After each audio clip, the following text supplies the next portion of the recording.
আজি আকৌ ওলালো মই নাহৰকটীয়ালে বুলি। অহাকালি মোৰ এটা কেকৰ অৰ্ডাৰ আছে। দাদা এজনে অৰ্ডাৰ দিছে। তেওঁ আগতো কেইবাবাৰো মোৰ পৰা কেক লৈ গৈছে, যিহেতু কাষ্টমাইজ। তাৰ বাবে মই নাহৰকটীয়া এখন নাৰ্চাৰীলৈ গ'লোঁ। তাতে মই জিপচি ফুল বিচাৰি গৈছিলোঁ আৰু এই কেকটো তেওঁলোকে দিছিলে ডিজাইনটো। ইয়াতে যিটো ফুল আৰু বেবী মলটো মই নাহৰকটীয়াত বিচাৰিছিলোঁ, কিন্তু নাপালোঁ।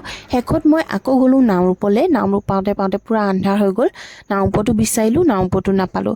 আৰু শেষত উপায় নাপাই মই ওচৰৰ বা এজনীকে ফোন কৰিলোঁ, যিটো বেবী, সেই বেবী মলটো বিচাৰিলোঁ আৰু বাজনীৰ পৰা পাই গ'লোঁ। আৰু যিটো আৰু দাদাজনক মই আগতীয়াকৈ কৈ দিলোঁ। দাদাজনে ক'লে একো নাই, তোমাৰ মতে দি দিয়া বুলি ক'লে।